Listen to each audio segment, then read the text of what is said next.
What's going on, everyone? Welcome to this week's meeting. This week is obviously the first Wednesday of the month, so we'll be going through all the news and updates from Pirate. So, first things first, I'd like to talk about the Pirate Ocean update that's coming out. It's going to be having a graphics update. It's going to have a ton of small things fixed and stuff like that, just buttoning everything up. We've noticed that over time there's been a lot less questions, which is fantastic. This wallet, I think Forge posted some screenshots or previews of it, it looks freaking awesome. So that should be released within the next couple weeks.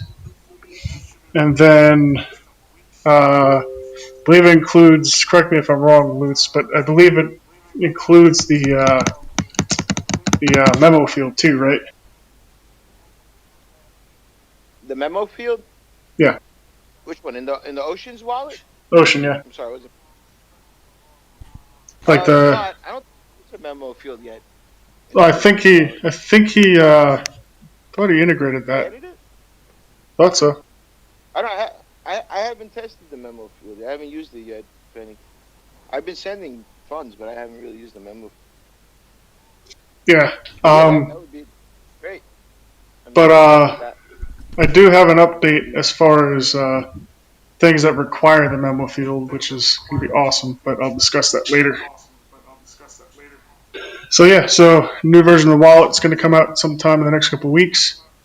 Going to be doing some tests on it first, obviously, before we release it, and some private testing, and then I'll see if I can pull in some other people to do some public testing. And let's see. So the paper wallet has been updated. So that should be, I believe, just a one-click thing now. It generates the stuff because beforehand it didn't include the bat file, stuff like that. To go ahead and do it, you had to kind of create it yourself. But now that that's all buttoned up and everything. I think Coastline is working on something with the paper wallets as well. Yeah, I remember him saying something about that. Yeah. You're making I think templates, so you can make like pretty paper wallets. Yeah, Coastline. Do you want to say anything on that?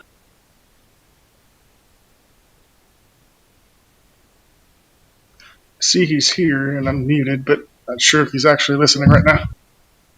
That's why I mentioned that I saw him.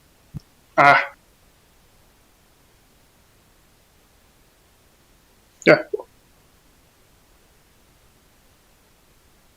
Is Mike queued for a second?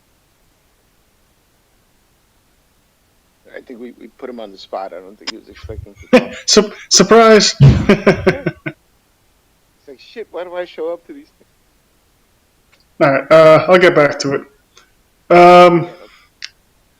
So after this wallet's been released and everything like that, as far as the full node wallet, we'll be working on the light wallet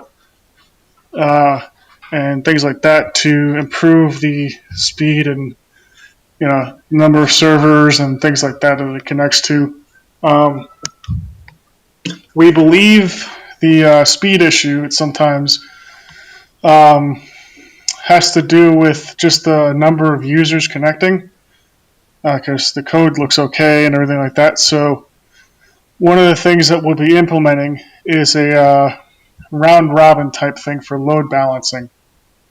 This way, you'll have multiple servers you can connect to, and then it'll automatically connect you to the, once you boot up the wallet, connect you to the one with the lowest amount of users.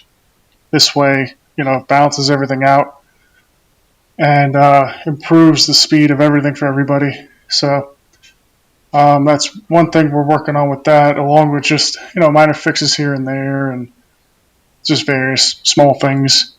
So because we've noticed that the white wallet is extremely popular among users, so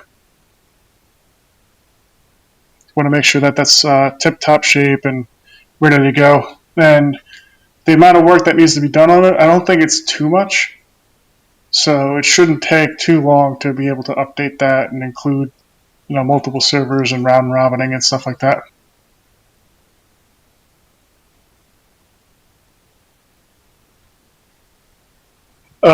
And while we're on the topic of wallets, one thing I want to mention is that I'll be paying for a gateway upgrade on Polarity. So this way, you don't have to use the memo field to send funds anymore. Because I know that was kind of an annoying thing for some users, and it can get a little bit confusing sometimes, especially for new users. So the gateway, they figured out a way to set it up so that it doesn't need to have it doesn't need to use the memo field. So that should be extremely beneficial to everyone that actually uses it and wants to send funds, or even new users for that matter. And the timeline for that, I would think it's within a month. So probably by the end of the month, you'll see an update from us and from them on the ability to send funds without requiring the use of the memo field.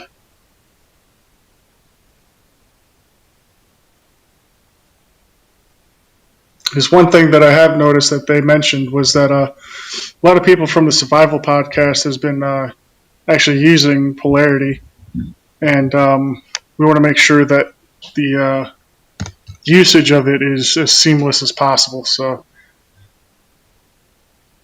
but yeah, like I said, that'll probably be within a month or so. Also, the Armada website has gone through some major changes.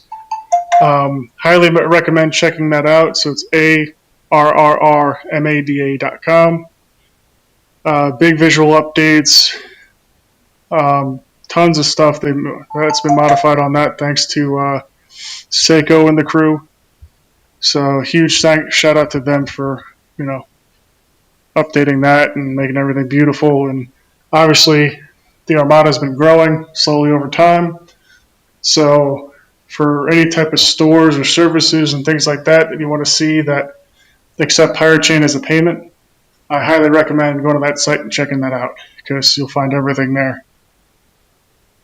Also, if any of you have any stores and you accept ARRR as a payment or want to accept ARRR, you can always go through us to help you out with that, on how to set that up on your site. And you can, if it's already on there, you can go through one of the first mates or captains, go through the website, fill out the application thing, and then just ping us to let you know that you sent it in, just to speed up the process a little bit. And yeah, we'll get you on there. Because the big thing for us is that Pirate Chain is a currency, straight up. That's what it is. So the ability to use us as a currency in as many stores as possible increases the rate of adoption and allows people to just have different outlets to spend it. Because, like I said, we're a straight up currency. That's what our purpose is. So the more places we can do that with, the better off we are as a project, and the bigger we grow.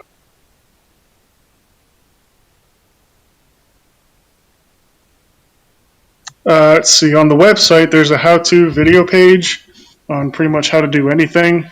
Huge thanks to Cax on that, who's been working his ass off on all these how-to videos to help everybody out. And also a huge shout out to Dream Team for the website.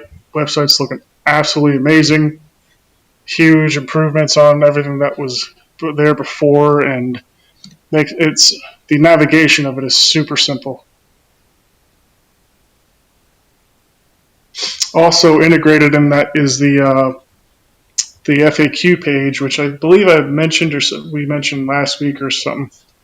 Essentially, letting users know like the answers to just various questions on pirate in general or the wallets or this and that, which is a huge help.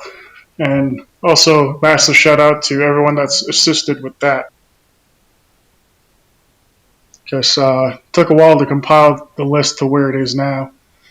And one of the uses for that is basically solving just minor issues that users have been having that we've noticed, like as far as wallets are concerned. And we integrated a ticketing system in Discord so that you can actually create a support ticket and it'll drag you into a private channel with just you and the Pirate Chain team. And if you go to the support channel, it's got a direct link to the FAQ page, which I highly recommend you look at first before creating a ticket because your issue may be solved there. And if it isn't, you can always click on the emoji and then it'll bring you right into a private channel with us. So one thing that we have noticed from that is it's been extremely successful because it allows us to be one-on-one with the user and directly answer their question without it being lost in the chat or various things like that.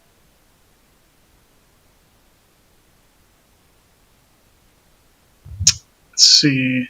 Also, we are currently going to be fundraising to be listed on Changely and Coinomi. I forget the exact amount that we need. It's either 30 or 50,000, I think, or is it 3 to 5,000? 45. 45,000. Yeah, so $45,000 for that. I know that's a huge ask, but getting listed on those two would be hugely improved upon where we're currently at for that stuff. Well, there's other options like KuCoin, but they're asking for 100K. So Yeah, so far the only option we have is Changely. I mean, this fundraiser could go on for a long time. There's really no set, like next week it's going to end. There's no such thing, the sooner. But when we get to that point and we've raised that much, then we have that, then we have that Changely option available to us. And with that Changely option, we honestly didn't really, focus on Changely because it's not really, what we actually want. What we really want is the Exodus wallet, right? Because the Exodus wallet has an iOS and an Android, right? So, in order to get on the Exodus wallet, you got to get on one of their partners, Changely, CoinSwitch, Change Hero. There's a few of them. Exchange and Fun or something. I don't know. There was a few of them. We reached out to all of them. Changely was the only one that replied. CoinSwitch replied, but I think they're all KYC, or so there was something with them. Oh no, you have to get on their partners, right? So once so in order to get with Exodus, we have to get with CoinSwitch, and in order to get with CoinSwitch, you got to be part of their partners, which is Gate.io, KuCoin, and all these other options, right? So it's like you see a pattern here. I mean, it's like in order for one of a good coin out there to get involved, you got to be involved in this mafia situation here, where everyone's partners with everybody. And it sounds like a bad STD situation, honestly. it's like playing Duck Duck Goose. You just keep going along the line trying to get to the last one. Yeah, but anyway, if there isn't a better option that does open up, that all of a sudden we don't need to do this and we can still get on the Exodus wallet, we're going to take that path. But at the moment, 45,000 looks like the cheapest way we're going to get this done.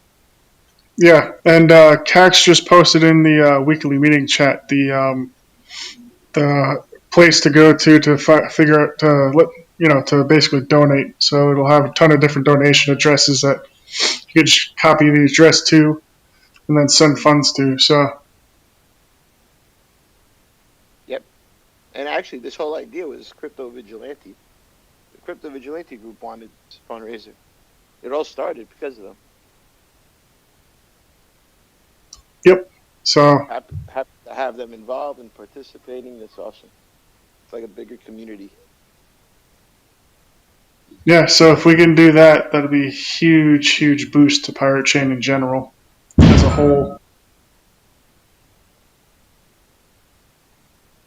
It's also a fiat exchange. Yep. And I have another announcement about that too, about the fiat stuff, but I'll save that for the end.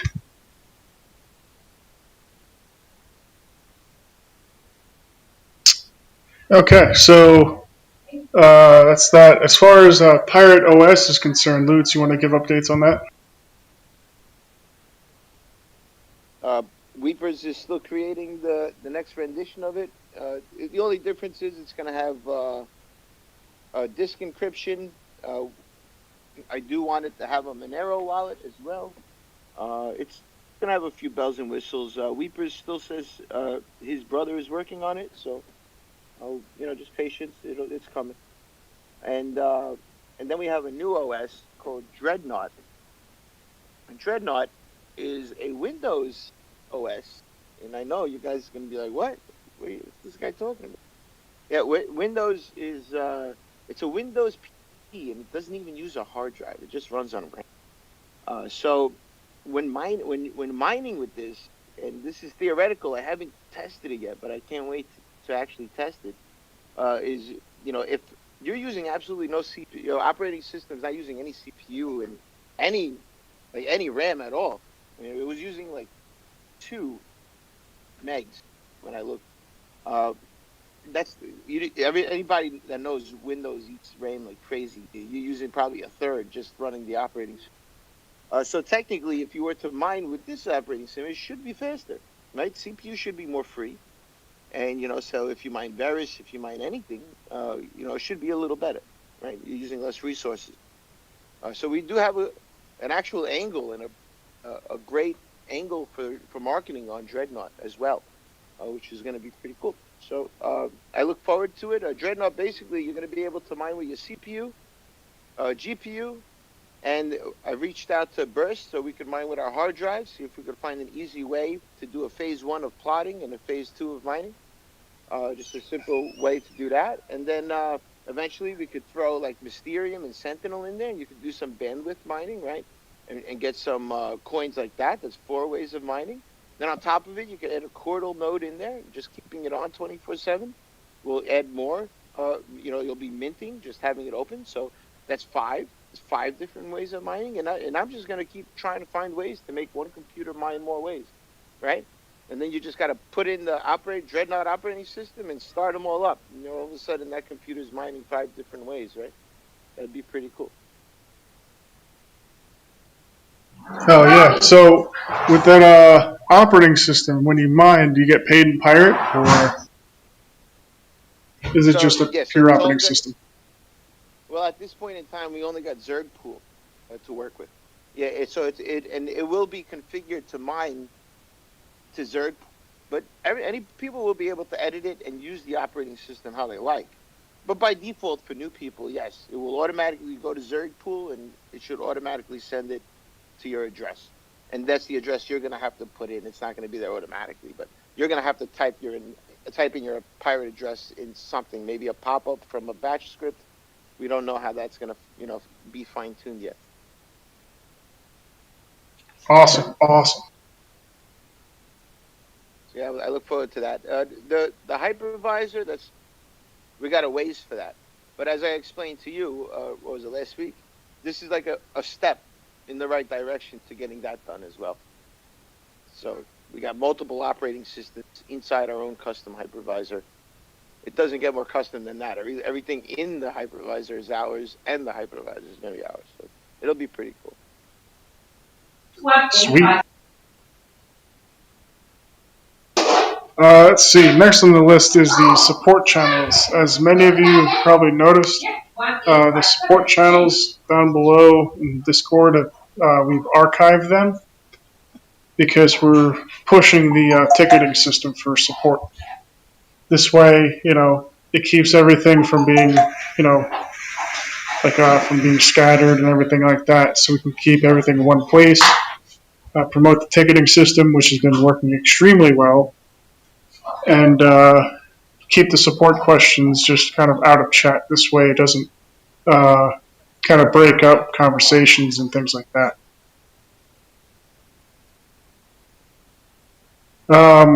Also, as Lutz mentioned last week, Lutz will be attending Anarchapulco, uh, which is March 8th, I believe.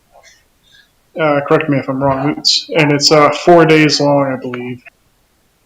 Yeah, it's actually 7, 8. So the seventh there's like an orientation or something, and then 8, 9, 10, and 11 there's going to be the full show. So there'll be 4 days. We're gonna have our own virtual environment, our own 3D booth. It's kind of like Decentraland. If anybody's used that before, they have their own setup like that. Uh, so yeah, I'll be there for 4 days, and then I'm gonna stay there another like few days with my wife, just to have a vacation, because I haven't had one in a long, long time.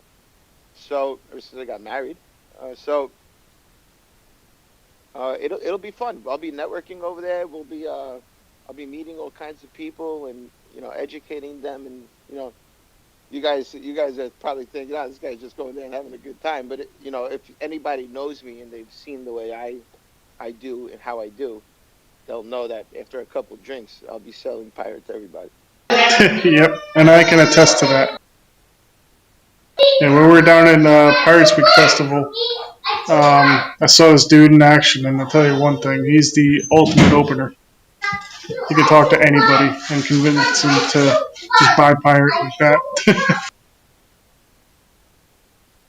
Yeah, so it should be fun, and then at the same time we have a double whammy because that I'll be there locally, but the team on this end will be putting on a show through the booth. So there'll be a 24/7 live stream 4 days.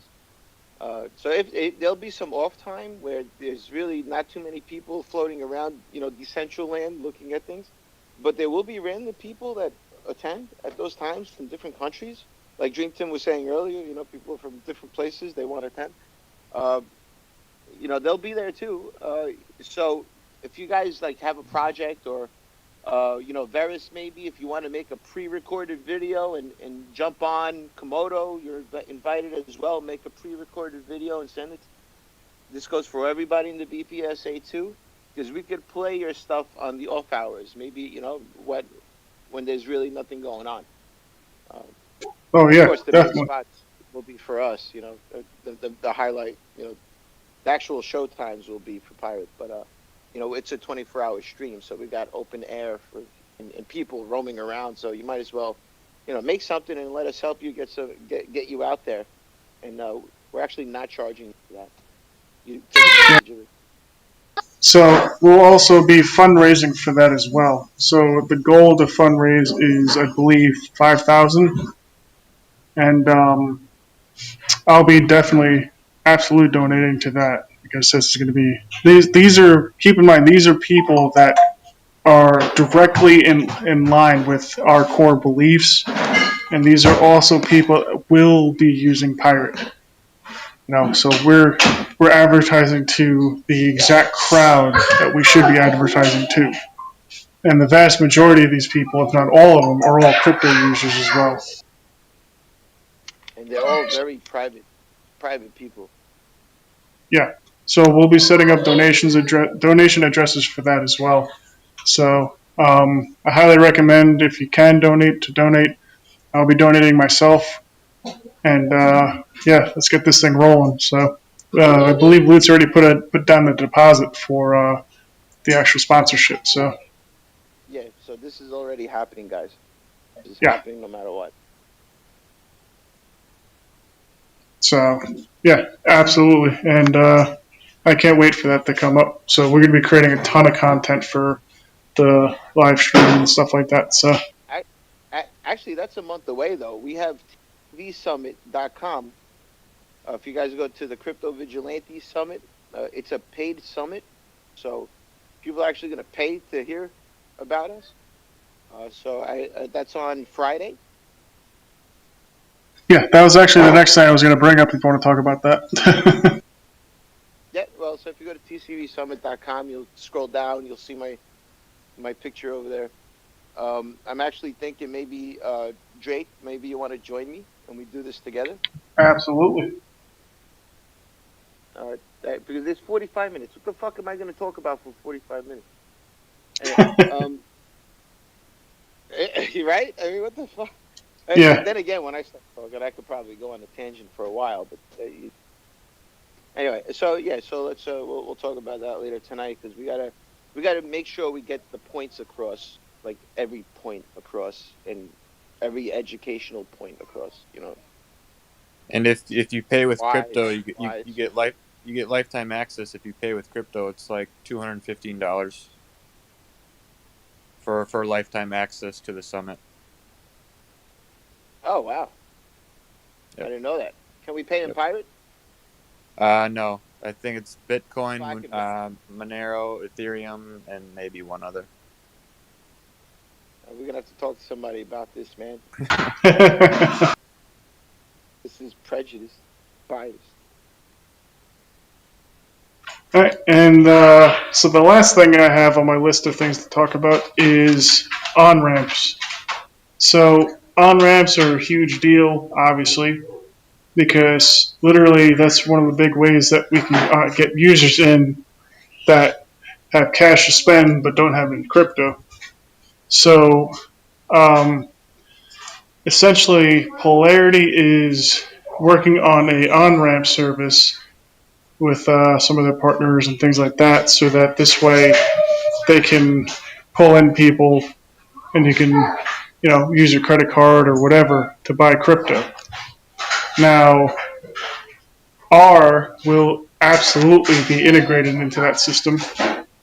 So this way we'll actually be able to onboard users with cash that want to spend and buy actual pirate chain. So the timetable for that I'm not 100% sure on, obviously, because it's still ongoing. But it will definitely happen this year. I'm hoping for the end of Q2.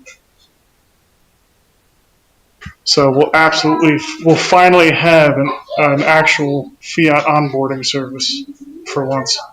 Something that we've been striving for quite a while.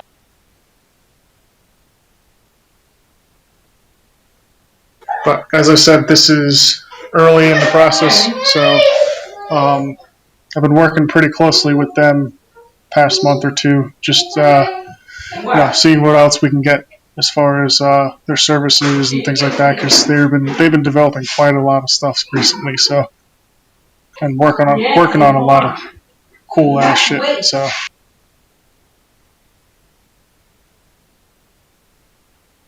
So yeah. Aside from that, does anybody have any questions, comments, anything?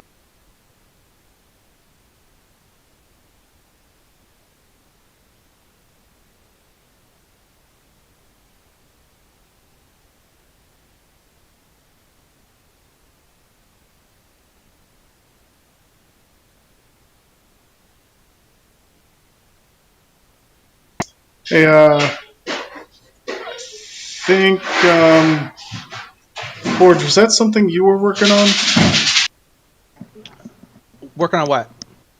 Viewing key for the paper wallet, or was that Lynch or somebody else? I think Lynch put it in there. Oh, nice. Yeah, I'm not sure if he's got it pushed out into release, but I'm pretty sure that he updated the repo to include the viewing key. That is consistent with the viewing key that we implemented in Pirate Ocean. Awesome. Which is the extended viewing key, not the viewing, just the viewing key. I think the viewing keys between Seven Seas and Pirate Ocean are different right now because the older version didn't have the extended viewing key. That was one of the first things I had to put in. Okay, and we're archiving Seven Seas eventually. So Yeah. Pirate Ocean will be the main, technically the only full node wallet that will completely updated every time. Yeah, but even if they're just using vanilla Komodo, it has a different viewing key encoding. And you can tell the difference because the encoding, the second digit isn't an X. It'll be Z views versus ZX views.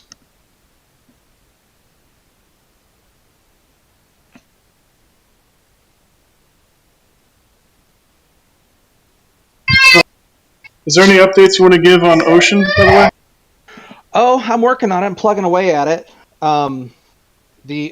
I've set up so that you can import and export the spinning and viewing keys from the GUI, so you don't have to go in through the RPC console. I've set up the multiple different types of themes, so you have different visuals. There's a pirate-centric theme with a nice pirate background. I posted some of those in chat a few weeks ago, the one with the skull. There's a dark theme that's mainly dark grays and light grays, and then a light theme, which is mainly lights and light blues. So hopefully everybody will find something that they like, and it'll be much more appealing than that ugly old Bitcoin gray. Bitcoin gray. I've gotten rid of a lot of those functions that don't do anything, or at least aren't functional for Pirate, like that open URI screen. That it does stuff for other coins, but since we don't have transparent addresses, it's not really we don't really need it. So I got rid of that. I disabled the passphrase option until I get that working, so it doesn't confuse people. Some of those advanced wallet options are gone that don't do anything. And then I've added some stuff. I've added some debugging stuff from inside the wallet so that you can, if you want to re-index or rescan, you just have to, hit an option and restart the wallet. You don't have to go into the configuration file and add a re-index equals 1 or a zap wallet equals 2. So all that stuff is built into the GUI, so it'll be easier to get to. Hopefully it'll make fixing the wallet easier for people. And if we want to we can always put more stuff in. There's stuff like consolidation and sweep to address that I can put in at a later date. I just don't know if it's worth it right now. That stuff's a bit more advanced, but we can look at it down the road. I really want to get this next version out in the next couple weeks, but I've been having a little trouble with the progress bar. It's just been not wanting to behave. I get it working in one section and then it's broken in the other. I can't seem to get both the RPC and the GUI to pop up the progress bar when it's appropriate. So I'm still trying to figure out that. And hopefully once I get that done, I don't think I have anything else for this version. You should just implement the old school Windows download progress bar where it tells you like 2 minutes and then 59 years. Let's do a random time left. Yeah, exactly. No, I keep getting it's frustrating because I still want that progress bar to pop up if somebody wants to import their keys manually to the RPC screen or a debug screen. But when I get working in the RPC screen, when you import through the GUI and vice versa. So, and it's just a Qt thing. It's just figuring out where to put the right signal and slot and getting those coordinated. It's just a little frustrating, but I'll get it figured out. Awesome. Good to hear. Go ahead. No, I'm good. Go ahead. Unless anybody's got any questions, happy to answer them.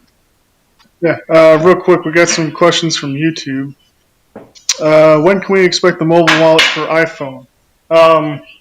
So real quick on that, as a side note, if anybody has a tablet, please do me a favor and send me some screenshots of the mobile wallet on the tablet. It doesn't have to be, your personal address. If you could just load it up on a tablet, like just a fresh install, create a new wallet, and then just take a couple screenshots and then send it to me, it would be greatly appreciated because we're trying to get on the Play Store right now. I already paid for the listing on it, and I need some additional stuff, and I don't have any Android tablets available to me.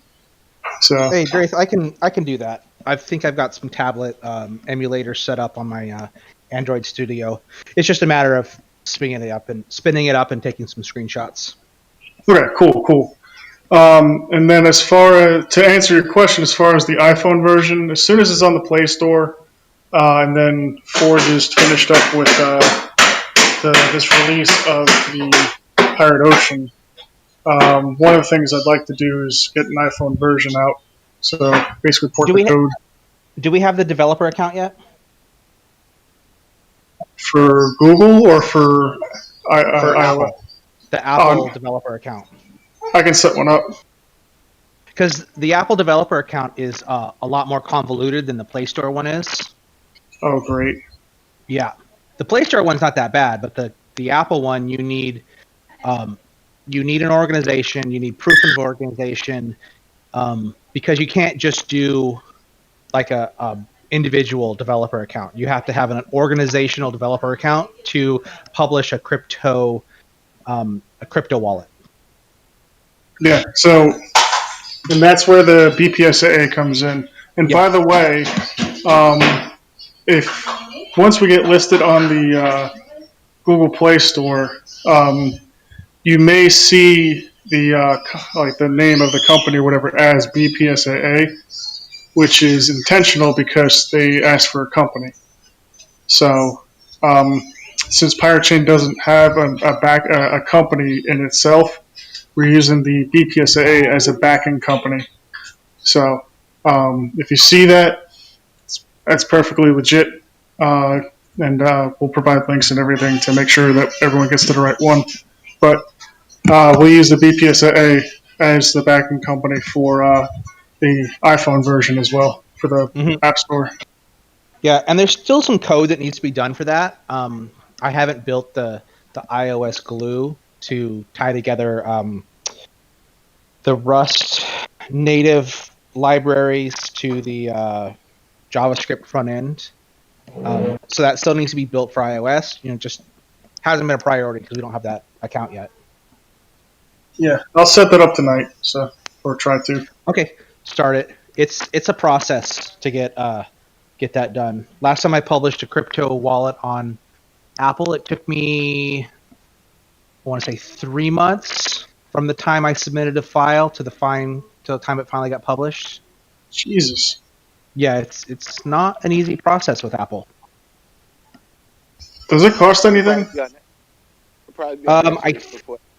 I think it's $100 a year for the developer account. Okay. Google is like $25, so it's not bad. Yeah, Google's not bad, and they're super easy. Usually, it takes about a day to publish an app on their platform. Gotcha. Okay, cool. And you can sideload it. But once we get the app on iOS, we can send it out through test flight, but people have to submit their email so we can add it to the test flight. What's that exactly? It's Apple's beta testing suite. Basically, you download an app called Test Flight, and then you submit your email to the publisher of the app, and they give you access to the app through Test Flight, and then Test Flight will download the beta app onto your iOS device. But it expires after, I think, 30, 60, or 90 days, something like that. Gotcha. Which isn't great for a wallet because you don't want your wallet expiring. Yeah. Okay. Another question from YouTube was, Changelly wants $50K for listing, or is this for other things too? As far as I know, I believe it's for both Changelly and Coinomi. Isn't that right, Lutz? What's the denomination of that $50K? Oh, $50,000. Oh, $50K US? Whew. Yeah. No, tell me about it. So if we can find another way, we will, of course. But until then, this is our only app, our only pass at the moment. It's quite. Dream Tim said there's a possibility that Coinomi might also take us. So it is also for possibly Coinomi as well once we get on chain. And Okay, so really it's with Exodus stuff. yeah, so specifically for Changely, but if we get listed on Changely, Konami might include us as well. Correct. I think Dream Team has the specifics on that. He negotiated that. I have not negotiated anything. That's not exactly what has been said. We're discussing with Koinomi getting onto them and then possibly also fitting in with Changely somehow. I don't know exactly. The discussion has not really progressed to that level that we know details. I think it was shit. What's his name? Eric? God damn it! How come I can't think of his name? Celsius. Thank you. I knew it started with a K. God damn! I was gonna say Cax. I was like, it's not Cax. Who the hell was it? Yeah, Cosius. I think he was one of the original people that was negotiating that, I believe. Or at least in contact with them. They're both good options. I'd love to get on both or any of them. Yeah, exactly. So El Juliano says, when Pirate OS phone? Can you still root Android phones? Because I remember when they implemented, I used to root my shit as soon as I got it until they implemented Knox, and Knox started, fucking with shit, and there was some workarounds for it, but If you like to void your warranty, you could do it. yeah, but there's also a way to reset Knox, so, or at least there was. Right. Yeah, I remember that. I haven't played with phones in a long time. Yeah, me neither.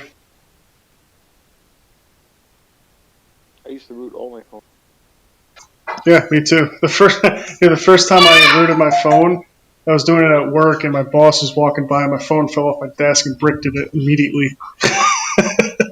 I went back to Verizon, like, I don't know what happened, and they gave me a new phone. They're notorious for that, Verizon. We will. We'll get there. Eventually, there'll be more devices coming out. Phablets and bigger things. There's a lot of adoption. I'd like to get one for the watch. So you could check out how much coin you got on your watch. How awesome would that be? You just talk to your watch, say, hey, send R to, Cosius. And then it just instantly sends 100 R to Cosius. That would be awesome. That would be awesome. That'd be a good path to take right there as one of the end goals. Oh, and side note, Forge, I got to introduce you to Tony from Polarity, because Okay. he wants to develop an app for Pirate for doing a lottery system. Okay. Hey! Don't be taking Forge's time away from Pirate, bro. Well, this is specifically for Pirate, bro. I'm not even joking. If I see Forge working over there and not in Pirate, bro, that's it. I'm excommunicating all of Polarity from this. No, it has no. You're misunderstanding. It has to do with implementing that feature into a mobile app for Pirate, like a Pirate mobile app, like into the mobile wallet or something like that. You know what I mean? So it's an additional. It's absolutely a Pirate thing. I wouldn't have Forge do anything else other than Pirate stuff. So I'm gonna have to take out my backhand, man. You don't want to.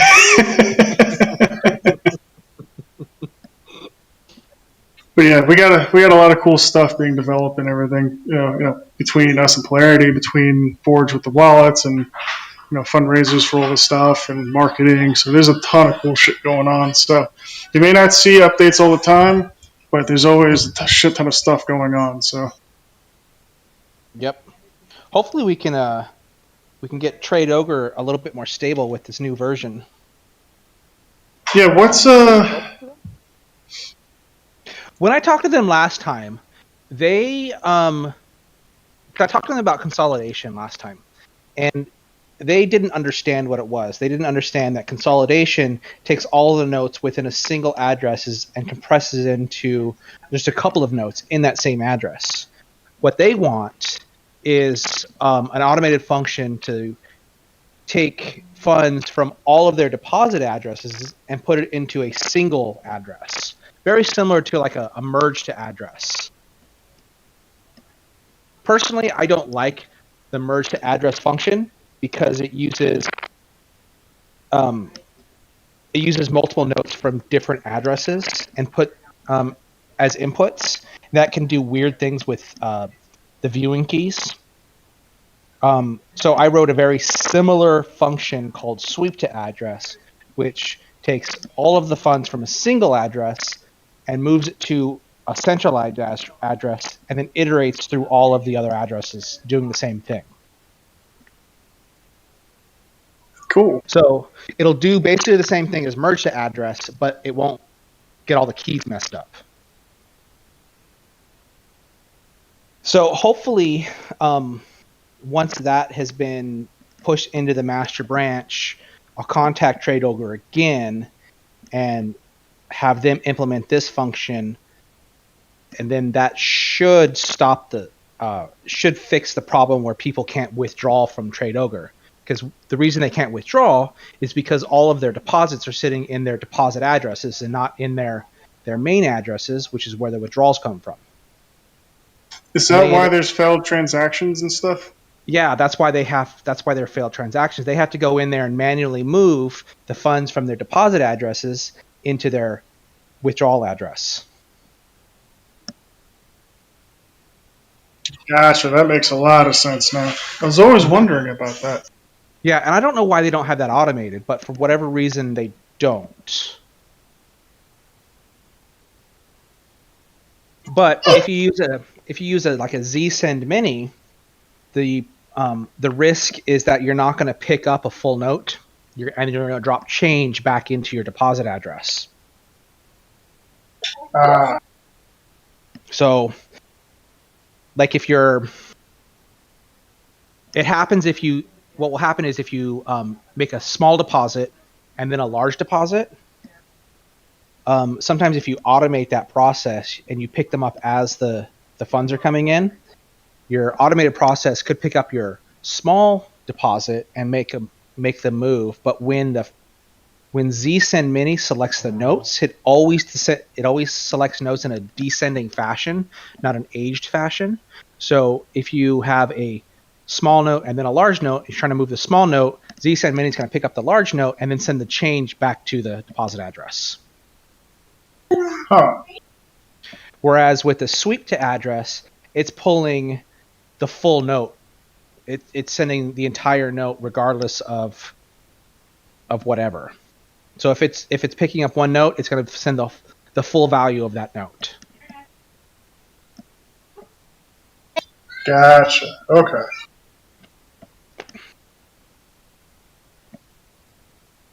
So, but that's the root problem of TradeOgre is that they have to manually move their funds from their deposit address to their withdrawal address.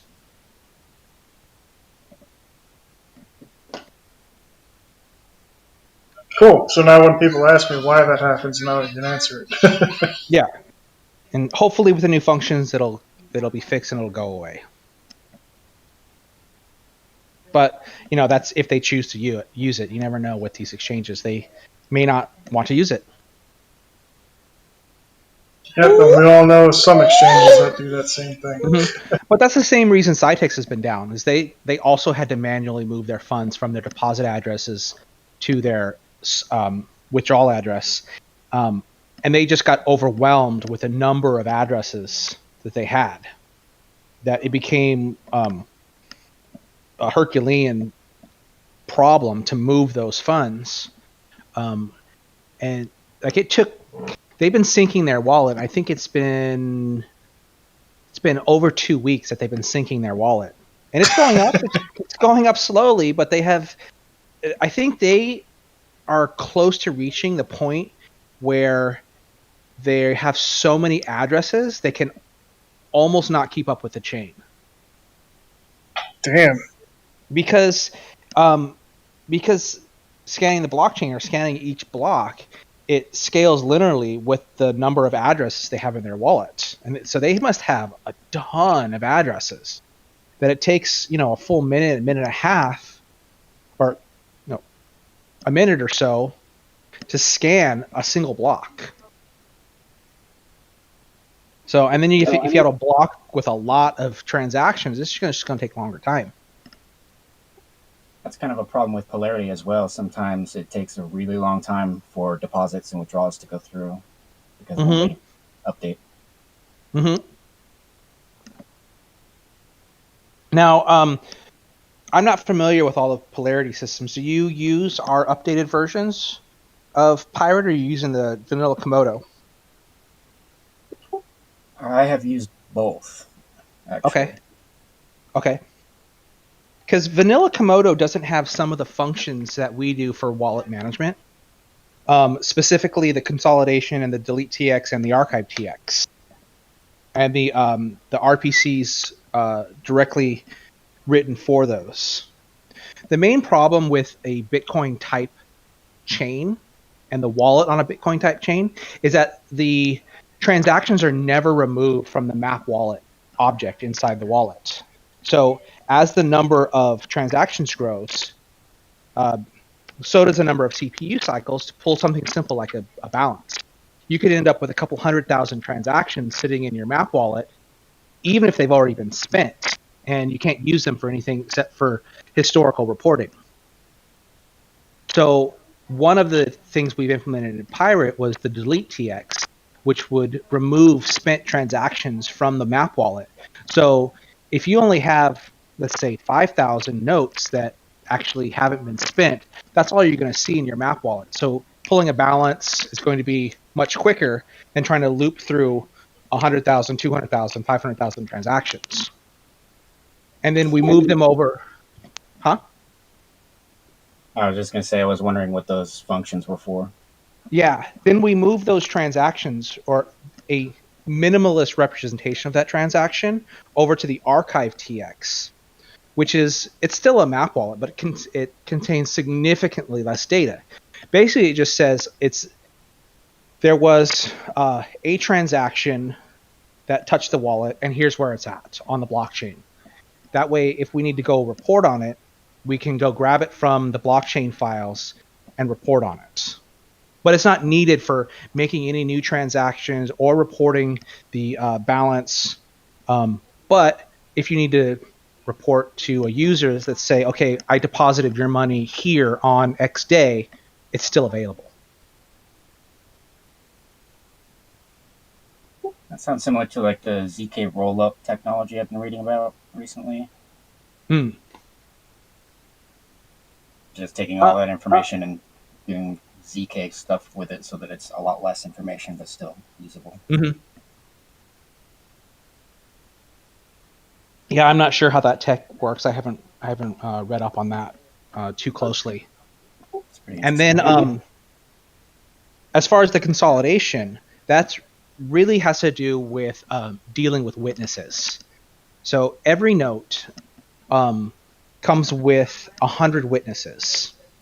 And the witness in a Z chain is a Merkle block of all of the commitments made on the chain and a position or in that witness tree. And then each transaction keeps 100 versions of it iterated for back 100 blocks, which takes up a lot of space and a lot of memory. So what we do is we wrote consolidation so that your node would automatically basically select all the notes within a single address, send it to the same address. That way you're only incrementing and maintaining one set of witnesses instead of 100 sets of witnesses, because 100 notes versus one note.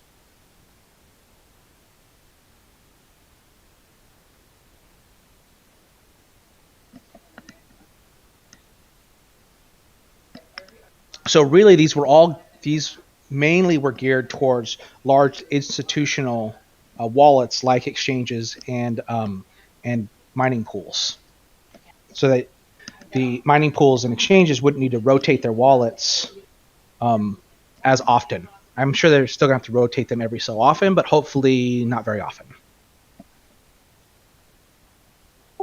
Good news. But like I said, vanilla Komodo doesn't have those functions, but Pirate does.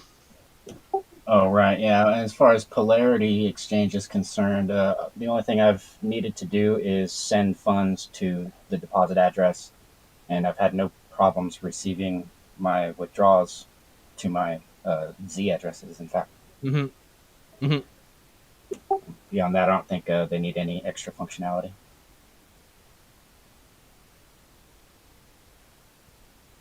Yeah, the new gateway system that they're building for us might make things a little bit faster too, and resolve some of those issues.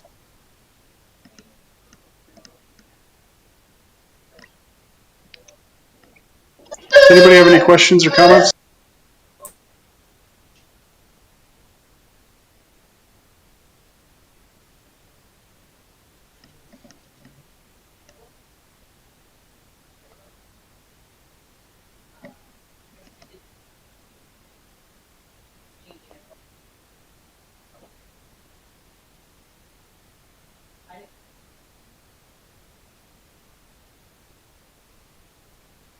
I have a question for Forge. Sure. First of all, thanks for everything for everything problem. you've done for Pirate. So I've been struggling a little bit with Pirate Ocean lately, and I was wondering, do you think there's anything you can do to for wallets that people are mining in? So there's a lot of small transactions every day or every couple of days. Yeah, to enable somehow- consolidation. Yes.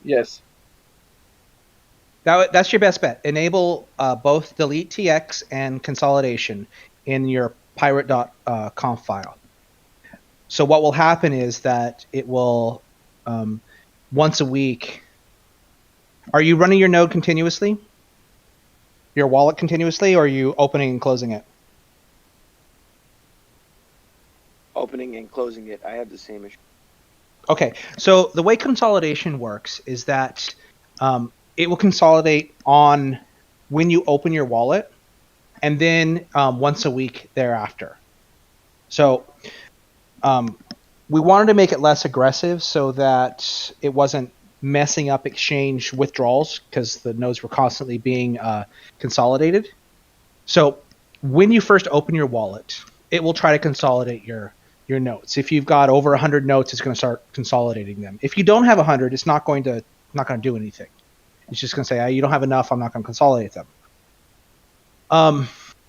So if you enable consolidation, it'll consolidate once you get over a threshold, and then enable delete TX. That way it deletes the old ones and moves them out of your map wallet. And that will keep your wallet relatively small and fast.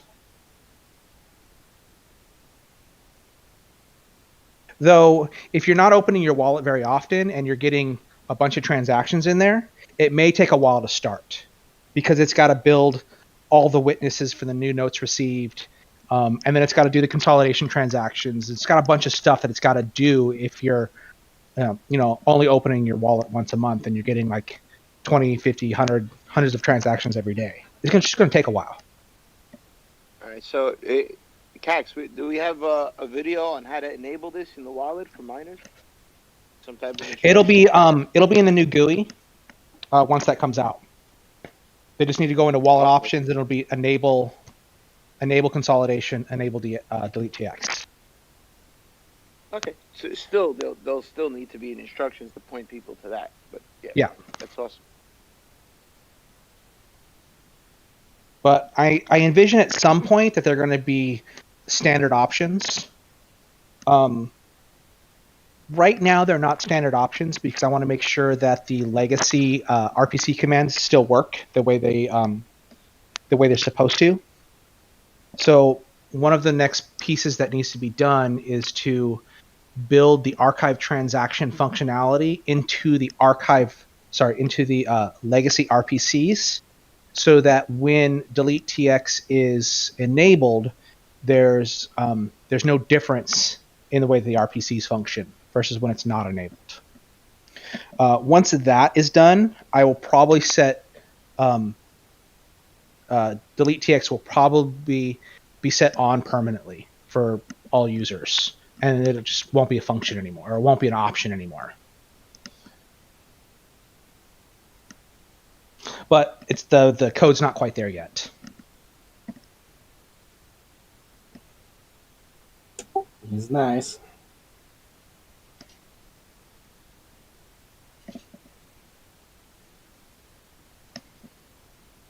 Does anybody else have any questions, comments, anything?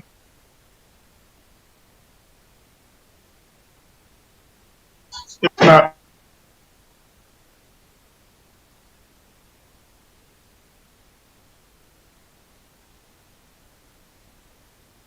questions or anything?